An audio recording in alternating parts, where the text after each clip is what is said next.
Hi guys, and welcome back to I Speak English. My name's Hayley, and in this lesson I'm going to be showing you some time management techniques to really help you in your C1 Advanced Reading exam.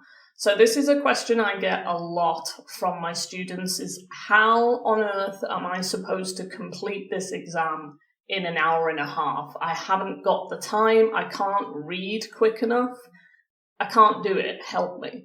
So this video is really going to help you if you're struggling to complete the reading and use of English on time. Before we do take a look, please do make sure that you are subscribed to the channel, and if you find this video useful, please do give it a like as well. It helps it to get to more people so that they can get some tips for the Cambridge C1 exam as well. So make sure you're subscribed and that you like this video before we start. And with that being said, let's get into our reading tips.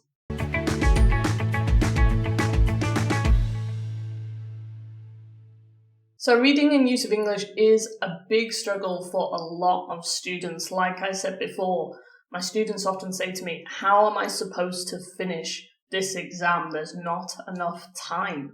You only get an hour and 30 minutes for your reading and use of English combined. When you divide that by the 8 tasks that you have, you've got about 10 to 11 minutes per task. And when you see how big some of the tasks are and how long some of the articles are that you have to read, it really seems like it's not enough time. But believe me, I'm going to show you some techniques now. We're going to go task by task, and I'm going to give you kind of tips and strategies to use that will make you read quicker. And then I'm also going to show you some stuff you can do outside of the exam to help get your reading faster, help you to learn vocabulary faster, and help you to find, information quickly, basically. So, first of all, one thing I do want to say, you need to spend less time on use of English. Okay, this is going to give you more time for reading. Obviously, you do the paper together. The first 4 parts are use of English, the last 4 parts are reading. But the use of English parts are a lot shorter than reading. There's far less text for you to read, and you should be completing those tasks quicker than the reading tasks. Okay, so spend way less time on use of English. Word formation in particular, which is part 3, and part 1, part 2, your multiple choice close as well. They should really only take you about 5 minutes because there's really not a lot of text. It's more just filling in the gaps that might take you the time, but you shouldn't be spending 10 to 11 minutes on each of those. Keyword transformation, okay, that might take you a bit longer because it is trickier. If you do struggle with it, I've got a video, click that link up there, and that should get you doing that task a bit quicker as well. But generally, word formation and multiple choice close really should only take you 5 minutes, and that should leave you more time for your reading. Okay, so less time on use of English, first of all. And the second thing, don't get stuck. Okay, if you don't know the answer to something, don't sit there and waste 4 to 5 minutes trying to get the answer for one question, because that's half of the time that you need, or you should need, to complete one task. Again, you've got 10 to 11 minutes per task. If you're spending 4 to 5 minutes on one question, you're never going to finish that exam. So if you get stuck, move on. Okay, limit yourself to 1 minute per question if you can, and then just move on, come back to it later, and it might be easier for you later. If you really, really don't know the answer, if you come back to it later and you still have no idea, take a guess. Always write something, okay? Never leave the answer paper blank, because Cambridge do not mark negatively. So if you get the answer wrong, you don't lose a point.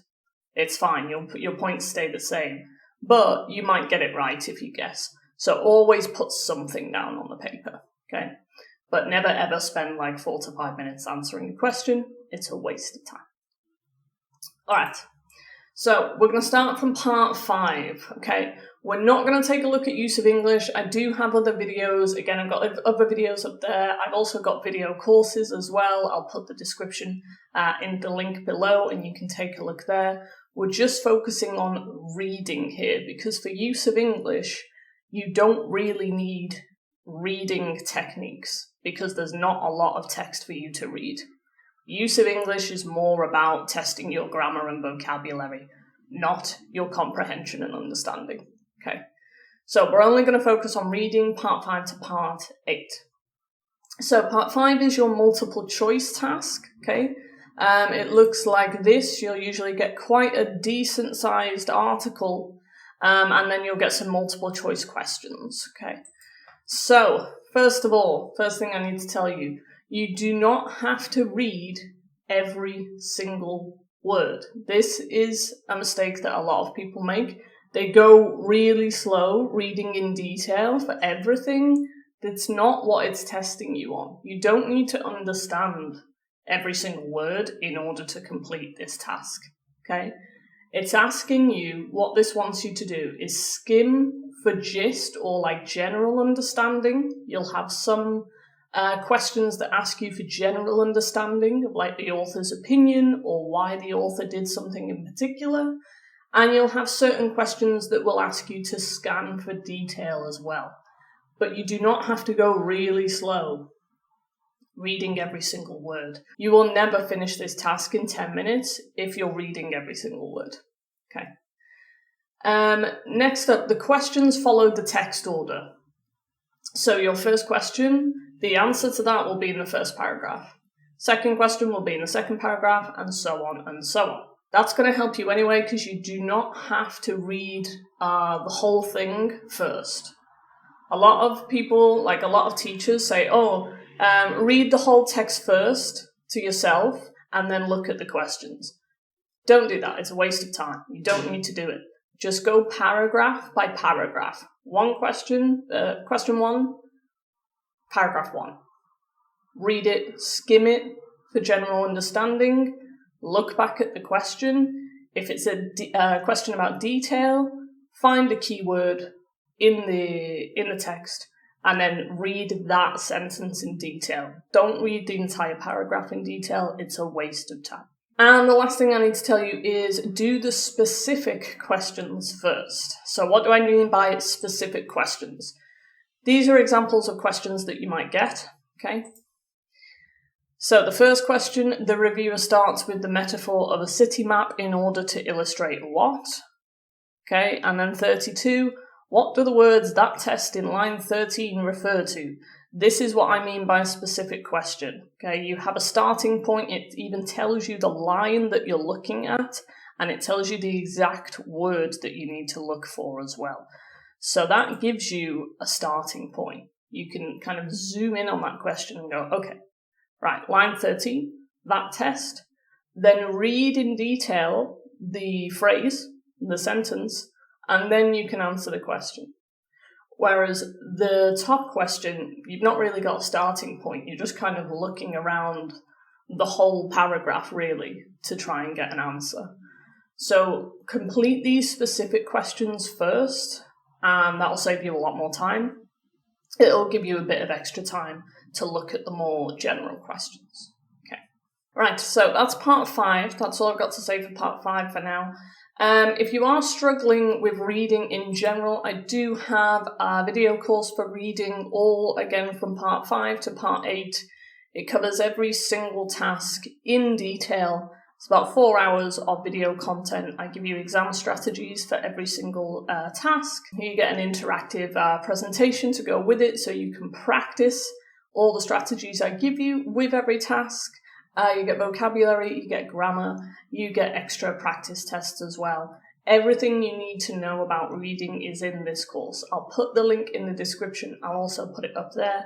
You can take a look at it if you're struggling with reading. This course will really help you. For now, we're going to move on and we're going to look at our part 6, which is your cross-text multiple matching. Okay, do not underestimate this task. A lot of people do. They think, oh, it's only 4 questions. It's probably easy. Yeah, it's 4 questions. The questions are worth 2 points each, so that's 8 points in total from your exam, which is a lot. And second, it might only be 4 questions, but you need to be reading the text multiple times in order to answer these questions. It's not as simple as read one paragraph and you have the answer. You have to read every single paragraph in order to match answers together. So this takes a lot of time, okay? I would suggest using time from your use of English that you save in use of English to complete this task, because it's very difficult. I do have a video on this. I do have a strategy for this. Click up there, I'll put the link there. If you struggle with this task, a lot of people do.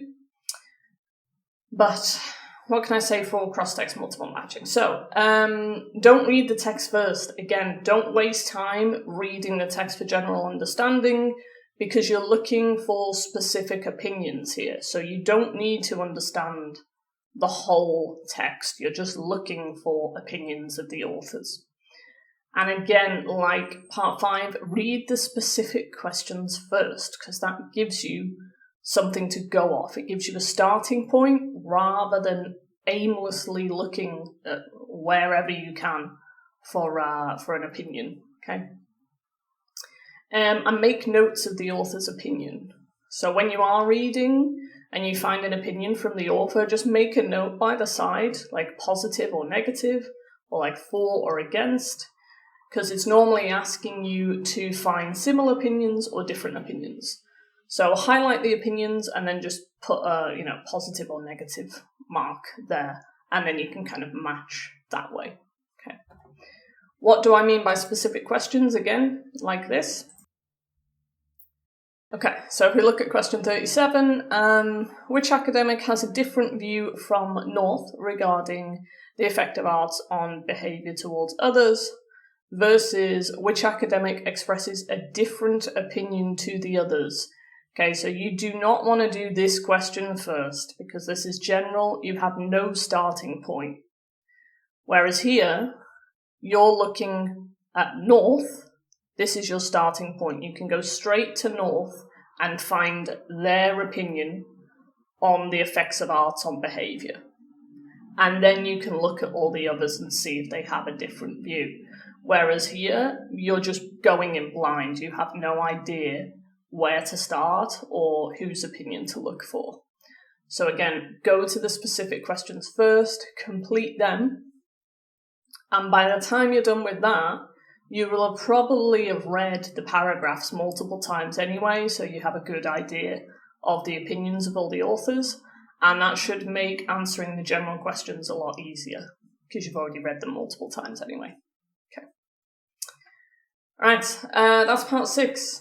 Again, like I said, I've got a video, so just kind of click up there if you want far more detailed. This, I'm just giving you kind of general strategies here, and then we're going to go into more detail, and I'm going to teach you how to read properly, how to read quickly, how to skim, how to scan, and how to practice reading as well, after we've looked at each of the exam tasks. Okay. Right, part 7 is your gap text, where you have to put the missing paragraphs into the text. Now, this activity is all about reading for gist. Again, you don't have to read in detail.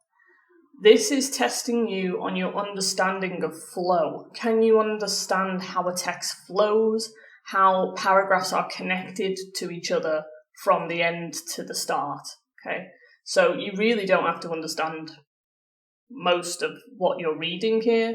The most important parts for you are the end of one paragraph and the start of the missing paragraph. That's where you need to concentrate your focus on. The end of the paragraph in the text and the start of whichever missing paragraph you're going to put in. That's what you're being tested on. Can you understand if they connect, basically?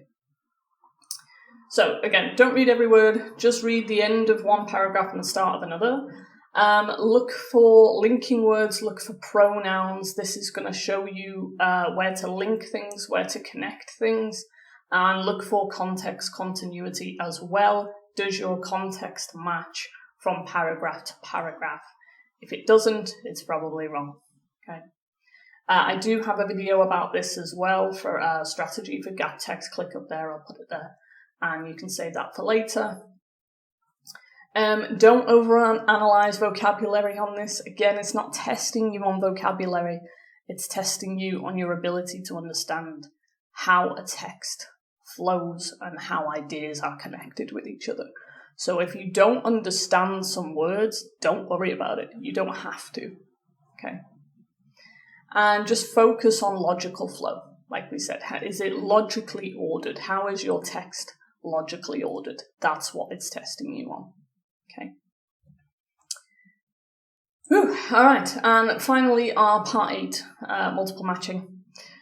So this is where you get your kind of 10 questions. You get a big long article and you get 10 questions and you need to match, or 10 statements rather, and you need to match the statements to whereabouts they are in the article.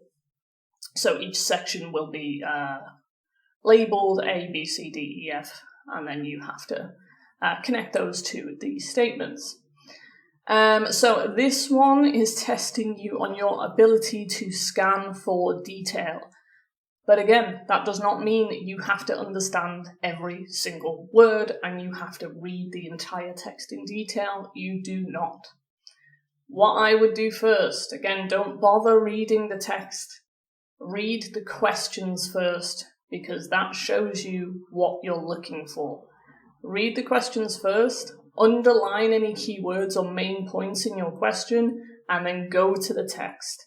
Scan that text for any similar keyword, and then once you've found a similar keyword, then you can read in detail and see if it matches one of your statements, okay? And that's it, basically. That's all I do for part 8. Okay, so again, you do not have to read that text all the way through. Concentrate on your questions or your statements and then try and find that information in the text. All right, so that's what I would do for each of the parts specifically. Now let's look more generally. How can you read faster in the exam? So I've told you, I'll skim and scan, whatever, but what does that actually mean? And how do you do it? If you're not used to skimming and scanning, it can be really difficult for you to read quickly in the exam. So I'm going to show you, and we're going to practice how to skim and scan now, kind of using some exam techniques. And then after that, I'm going to show you some different activities you can use at home, just in general, to get used to skimming and scanning and to just improve your reading and vocabulary in general. Okay. So skimming for gist. This is really important, particularly in part 7, your gap text, very important. Also part 5, maybe a bit of part 6 as well. So what is skimming for gist? You're just reading to quickly get an overall idea of the text, okay? So you're not focusing on detail here. You're just reading really quick just to get general understanding. How do you skim for gist? So generally, I would advise you to read the first sentence of every paragraph, because that's usually where the kind of main point of your paragraph is, your topic sentence that tells you what your paragraph's about. So read the first sentence of every paragraph, and then just let your eyes kind of glide over the paragraph. Okay? So you're not reading every single word, you're just gliding over to get, you're seeing repeated words, you're seeing names, you're seeing linking words, kind of repeated ideas, so that you get a general understanding of what you're reading. Importantly, do not stop for unknown words. If you're unfamiliar with a word, don't stop on it or get stuck on it. Forget about it. As long as you can understand like 80% of what you're reading, you're fine. You don't need to understand really particular words. Okay. So again, just kind of glide over the text quickly. Okay. So we're going to practice this now. I'm going to give you 10 seconds. I'm going to show you a paragraph in a second, and I'm going to give you just 10 seconds to read that paragraph. And when I say read, I mean skim. Glide over for general understanding. Don't read in detail. Okay. And then what I want you to do is summarize that paragraph in one sentence. You can put your response in the comments if you want, and I'll let you know if you're correct or not. But yeah, this is what you should be doing in the exam, really. in quite a few of the questions, it might ask you for, a summary of the author's opinion, or why did the author do this in particular, and you need to understand generally what the author was trying to do. So that's how this is going to help you. All right, I'm going to show you this paragraph now then. You've got 10 seconds. Let your eyes glide over it, skim it really quickly, and then try and write a summary in the comments if you want of the paragraph. What's the paragraph saying in general? Okay. Right, you've got 10 seconds. Off you go.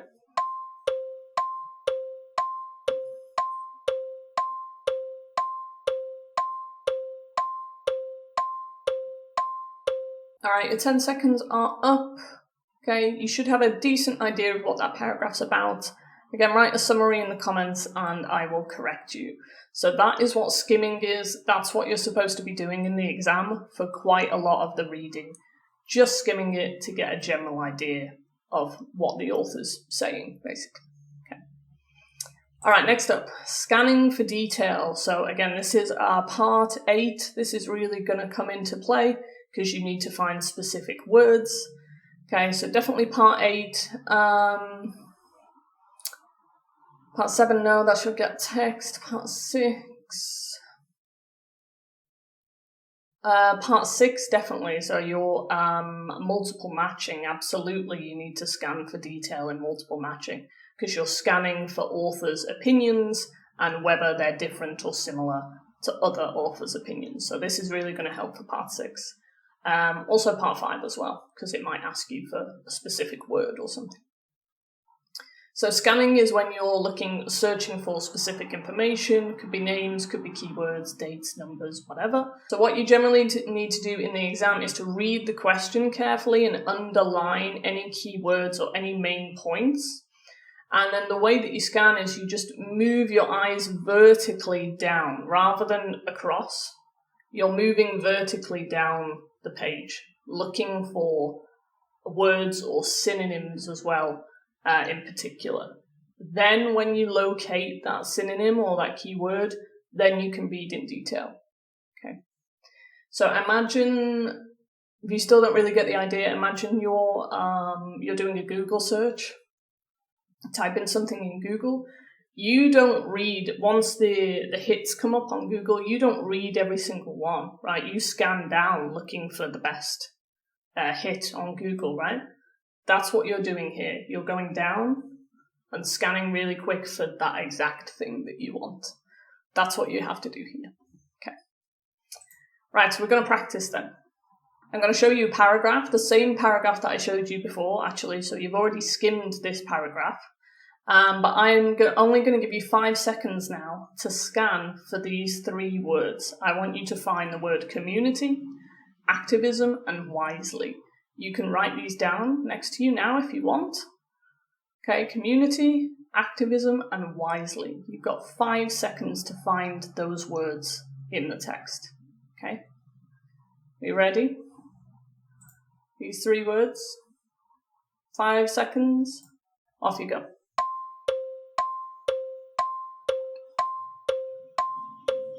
All right, your time's up. You should have found those words pretty easily in 5 seconds. So again, that's what you need to be doing in the exam. If you find a keyword or something, go to the text really quick, find that keyword, zone in on that, and then you can read in detail. Okay. Right, and next up, spotting linkers. Linkers are really important all throughout your reading, also your writing, just in general in the exam really. But in reading, they're going to help you to find contrasts, they're going to help you to find cause, to find examples and addition. So for example, in part 5, they might ask you why an author has chosen to do something. So you're going to try and find linkers of cause and effect or reason, because that will show you why. Okay. So linkers, they're just kind of shortcuts to understanding what the author's argument is without having to read every single detail of the text. Again, they're essential for parts 5, as I just said. Part 6 and part 7, absolutely your gapped text. You have to find linkers in your gap text because they are what link your paragraphs together. And that's what you need to be doing to add your missing paragraphs into the text. All right, so again, I'm going to show you a paragraph, a different paragraph now, not the one I've just showed you. I'm going to give you 5 seconds, and I want you to scan and find these linking words. So you've got moreover, however, for instance, and on the other hand. Again, you can write these down if you want so that you've got them next to you so you can remember them. You've got 5 seconds to scan this text for those linking words. Off you go.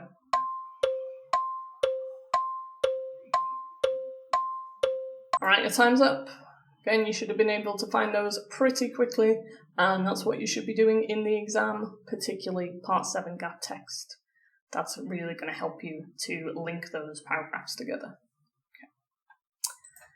All right, so that's how to read quicker in the exam. Now I'm going to give you some techniques that you can use at home just to improve your overall reading. This is also going to help you in the exam as well, but you're going to be able, if you use these techniques, you're going to be able to read quicker, you're going to be able to understand more, and your vocabulary is going to improve as well.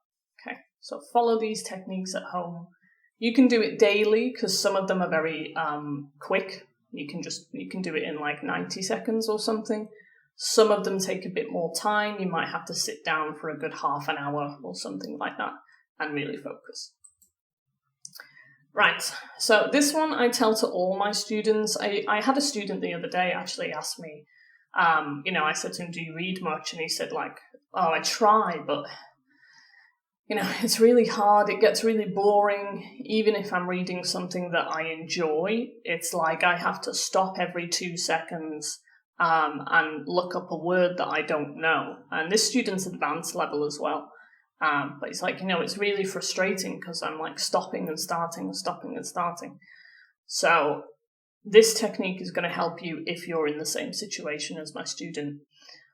It's the 3 times technique.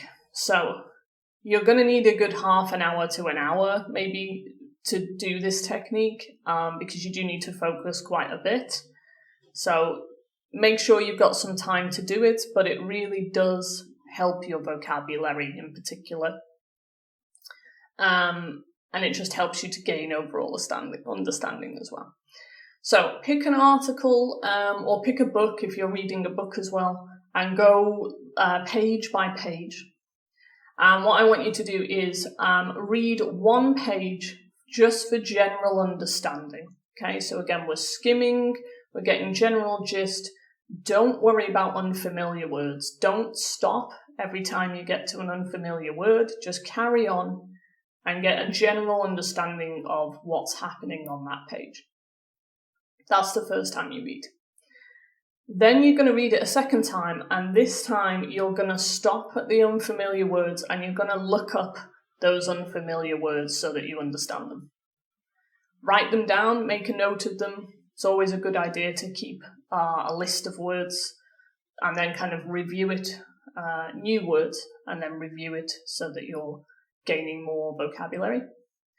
So read it a second time, look up those unfamiliar words. Once you have that understanding, go back and read it a third time. Now that you understand everything and you understand all the words, read it another time completely, and then you'll understand the full page.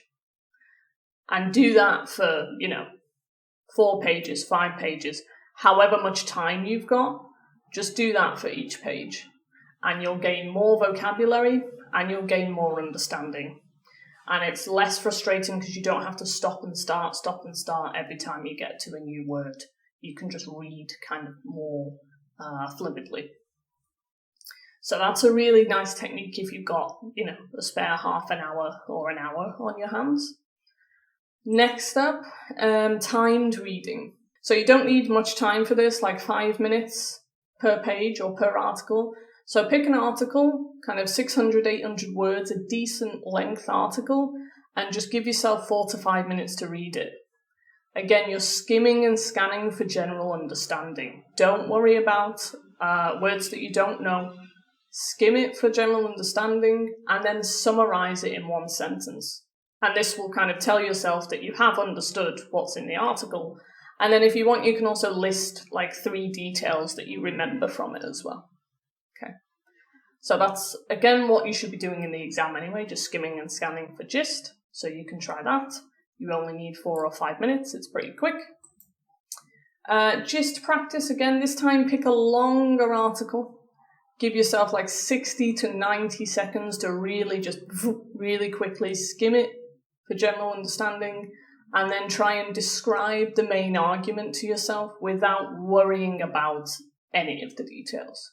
Okay, so this is really quick skimming, but really good practice for the exam. Next up is keyword hunts. So this is going to help you. Again, in the exam, you should be looking for certain keywords from statements and then trying to find them in the text. So what I would do, pick an article, copy and paste the article into ChatGPT, and then ask ChatGPT to give you a list of keywords from the article. And then give yourself, again, like, I don't know, 1 minute, 2 minutes, and try to find all of those keywords in the article, scanning really quick. So again, you're not worrying about, you're not worrying about really understanding the text. You're just trying to find these keywords. Okay, that's really going to help you for part 8, part 5 as well. And lastly, some paraphrasing practice. So this is really important for Cambridge C1. Obviously, in part 4, your keyword transformation, the entire task is to paraphrase. But a lot of the time in reading, like part 5, you're asked to paraphrase because you need to know, why an author is doing something. Part 6, your multiple matching, you need to look for authors' opinions that are similar, so they will be paraphrased. You'll have the same opinion twice. They'll just be written in a completely different way, but it will mean the same thing. So you need to be good at paraphrasing to do part 6 in particular. So how to practice paraphrasing. Read a paragraph, any paragraph, again, get an article, get a book. Read just one paragraph and then rewrite it yourself. Rewrite that paragraph in your own words, changing the grammar and the vocabulary. Okay. For example, let's take a look. So this is just obviously one sentence rather than a paragraph, but we've got, let's say I read, the writer believes technology isolates young people. I could write, according to the author, so that would be the writer believes, new technologies are making teenagers less connected socially. Okay, so you can see how I have changed the sentence structure here. I've changed the grammar, and I've changed the vocabulary round as well. Instead of young people, I've used teenagers. Instead of isolated, I've put less connected. Okay, so that's what you need to be doing to practicing your paraphrasing. Okay, and again, really going to help you for your cross-text multiple matching, because that is all about paraphrasing and keyword transformation as well. Okay, so those are just some techniques that I would use if I were you to improve your reading just in general and for the Cambridge C1 exam as well. If you found this video useful, please do give it a like. Again, it helps it to get to more people so that they can prepare for their C1 exam as well and get some useful tips. Make sure that you're subscribed to the channel, and if you have any questions about reading, any comments, anything you want to ask about the exam, leave me a comment and I'll get back to you when I can. And if you need any extra help for the exam, I do teach full-time as well. I've got a C1 group running at the moment, or you can take individual lessons if you'd like. Just go to englishclassesonline.co.uk and you can book a lesson with me there. And that's all from me for today, and I'll see you in another class soon. Right, bye.